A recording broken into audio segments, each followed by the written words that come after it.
Olii sana goota gaaffiif deebi'uu tuntaa waan natti mul'ate tuunaa seeqaa. Ammoo Waaqayyo na eebbisee. Yaa saba Waaqayyoo nagaa keessanii. Ammallee nagaa Waaqayyoo sana fedhamu.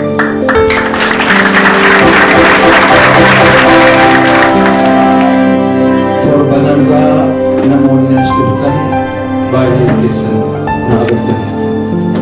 Waan hin fakkaatu. Ajjiisa nama du'aa ka'e jechuudha. Warri afaan musliimaa beektan ajjiisa jechuun nama baay'ee gara du'aatti dhiyaatee ka'e jechuudha. Anaaf gooftaa koo wajjiniin yeroo naasoo kophaa koo ijoollee si dhufin maalin jedha ture? Yaa Waaqayyo yoo kana jedhan kana tafe jedhama. Yoo kan dhukkuba kootiif yoo kana jedhan diimaa tafe jedhama. Yoo diimaa fidan gabsimmaa tafe jedhama. Yoo gurraacha fidan sanaa tafe jedhama. Gooftaa isa waa hunda walitti qabdee fixxu. Maal qaba yoo namaa? Maal qaba yoo gara kee dhufee jettanii moo'atu. Torbanarraa garuu giddii manaa bahee yaadda'an dhufees. Amantaan kun deemaa keessatti. Eeyyee. Dhukkubsataan ture. Qabsina ajaa'ibu namoonni as dhuftanii ilaaltanii barbaada. Fuula kooraa kana argaa dhufanii kan kun mataan kooraa ba'ee kun malaa ture yeroo nas dhufu. Guutummaatti ilaaluu dandeessu. Gooftaa wajjiniin kan walii galle garuu waa'ee dhukkuba tokko akka hin himanne achitti sedhe. Akka hin himanne. Waa'ee dhukkuba keetii onneedha. Garaadha, billiitii keetii, mataadha jettee kan himanne lubbuudha jedhii himatanaan jedhu Waaqayyo. Karaa irratti jechuudha. Keessa jedhamtu. Lubbuudha, lubbuu kootu dhukkubsate jedhii haasa'e jedhe. An mataa himachuun dhufe mataa naraan ba'e. Mataa nama la'uu himachuun dhufe. Hin himattu isa kana naan jedhe. Waaqayyoon galanna ga'u. Hin himanne asittis. Galateeffata gargalatti Waaqayyo garuu torban kana keessatti qulqulleessee erga lubbuun koo fayyee booda kana hunda isaa utuu himatin na fayyise Waaqayyo.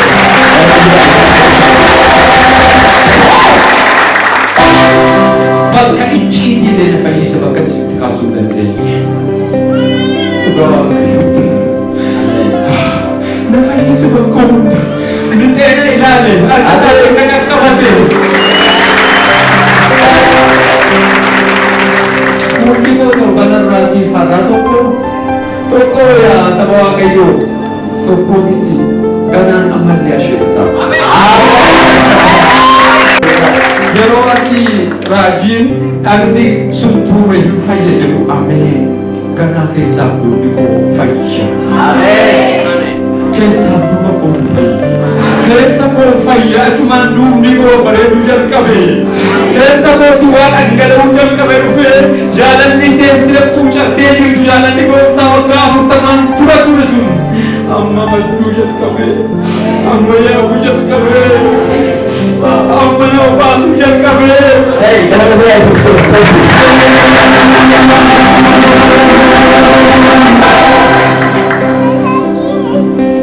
Sana qofa miti. Mana kootti yoo jiraatu lafa gaarii, lafa bareedaa, lafa bal'aa qaba. Guyyaa tokko waadaan beekne. Akki goostotamaadha. Qaamni goostotamaadha.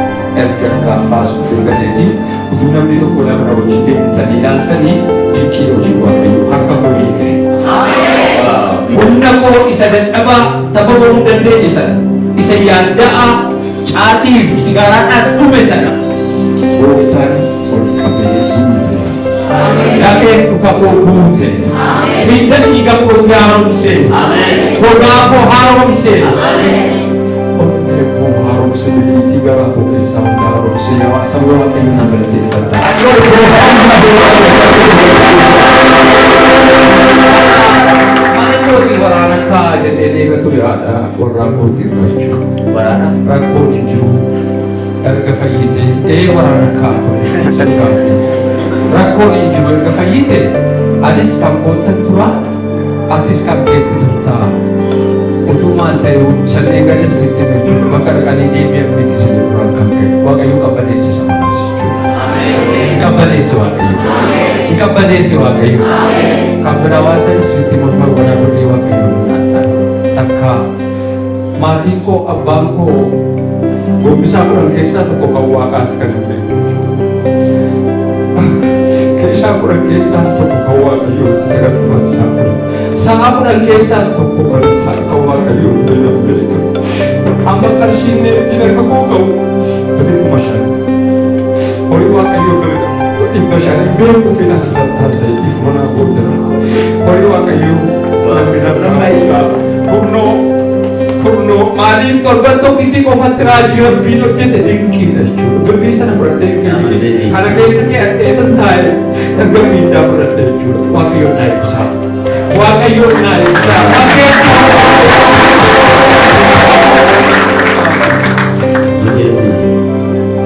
Ammallee kanaan waan kun sirriitti namoonni musliimii wajjinis keessatti faaba tokkolee taa'ee tsaafa sanattis walii galu dadhabee sanattis walii galu jechuudha ciqqee maalan jedha yaa waaqaa abdiif samii yaa waaqaa arshiiwwanii fayyaa guutuu naa kennu horii dheertuu waliin simboo dhugaa namoonni asheetana taasisi eegamuudhaaf beekamuu himmaa keenya badhaase jireenya aadiif nadii jaalala keenyaa roobsi ergoo dhugaa sin qabaatu dubboo naa ta'e hafuura qulqulluudhaan keessaaf dubba qoofaa'e maqaadhaan na eebbis maqaamaanis na gahi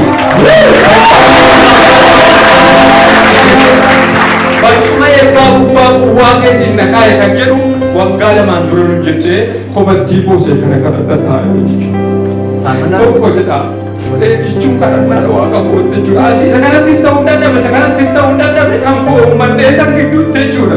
Kana jedhaa ture jechuudha. Kan biraa bismillah rabbal aalamiin yaa mootii abdiif samaa yeroo wallaan ruuhallaa jechuun jechuun lubbuu ruuhallaa jechuun immoo Iisaadha Kiristoosi.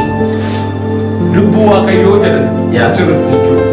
Kanaaf ani mootan dabale akka jedhamu karaadhaaf dhugaatu si yaa mootii nagaaf jaalala Yesuus kophaadha. Maqaan kee waa hunda caalaa alhamdulillah ija raawwataan na laalisitu na laala yaaroo al-Quddus ruhii jaalala akisni yaaroo Allah isa jiru achi keessatti jedhee qobattii koo jiru amma garuu si gidduu jira saba Waaqayyoo.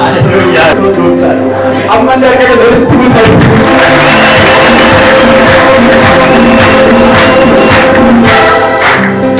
Yesus Kristos gooftaan. Akkuma raajiin jedhan ganaa humni kee guuteera waa danuu haasaa. Aniif duutu walitti dhiyaannee ture bira. Walbee waa hunda sii gala jedhanii naan jedhan raajiin gaafasan. Waa'ee kee waa hedduu naasofni sii gala jedhanii jedhame tarkaanfiidhaan nuti nama qaqqabdee. Waaqayyo yeroo gosa keessaa. Kibaara sanarraa na fayyisa.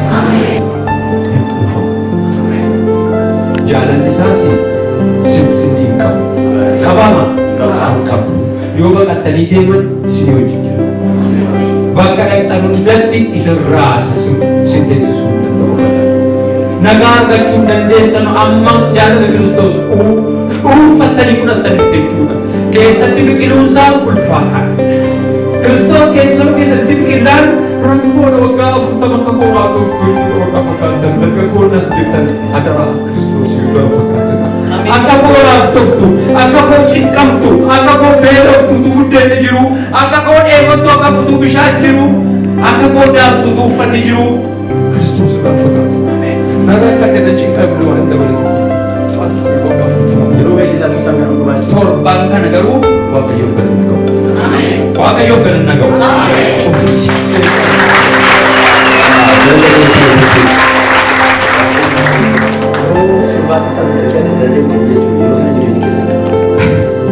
Walitti qabeenya seeruma isaanii uffata nan uffadha gaara galu nan dhugaa eeguudha nan nyaadhaa beelan siniif jedhu miti torban kana wanti jijjiirame hin jiru jaalala Kiristoos qofatti dhumee seensuu as qoyin agarre yeroo kan biraa nan jillisu iseensi baay'ee danuu dhakaan danuu irra tuulamee jiru iseensi bufuun danuu iseentu kan yaammata akkas raafamu dhugaa isaan raafamu jalqabe naan jedha na bahe torbanarraa dhaabachuu hin danda'u anas agartanii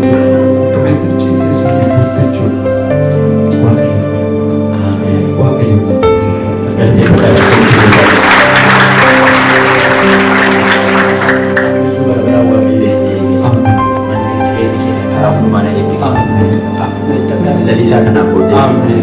harka keessa bal'ifadhaa. Kanaan booddee waaqayyo boojuu godhee lubbuu baay'ee harka keessanitti kenna. Ameen. Alaabaan waggaa 40 kanaan booddee maqaa gooftaa Yesuusiin anjabaadha kan jedhu lubbuu haaraa baay'ee mootummaan dukkanaa jalaa mootummaa seetanaa jalaa maqaa Yesuus Kiristoos nama Naazreetiin akkasaa dabarfamanii harka keessanitti kennaman sagalee isinitti dubbadheera.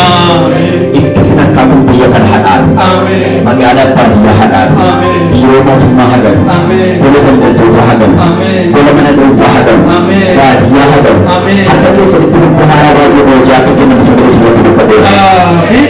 Yesuus isin tola. Ameen. Harka keessanitti sagalee gooftaa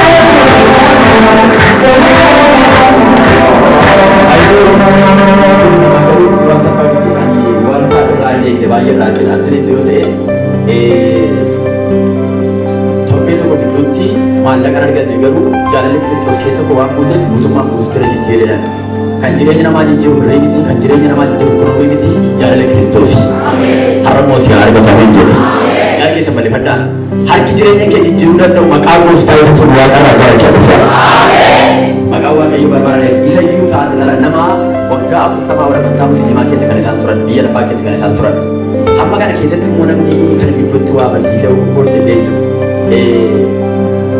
kan waaqayyoon nyaachaa ture isaanii amma biyya lafaa keessa ta'aniitu kan waaqayyoon nyaachaa turan akka jechuun kudhan keessaa tokko kan falaa ture nyaachaa ture warra waldaa keessa waggaa dheeraa ta'aa tureef waggaa 20 waggaa 30 waggaa 5 warra waldaa kiristaanaa keessa ta'aa tureef kunnuufis gaaffiidha warra kaaniif immoo deebiidha keessuma teenyee immoo kan nyaachaa jiru jiraachuu dandeenya ta'a waaqayyo irra jijjiiramaan gara kee dhufu.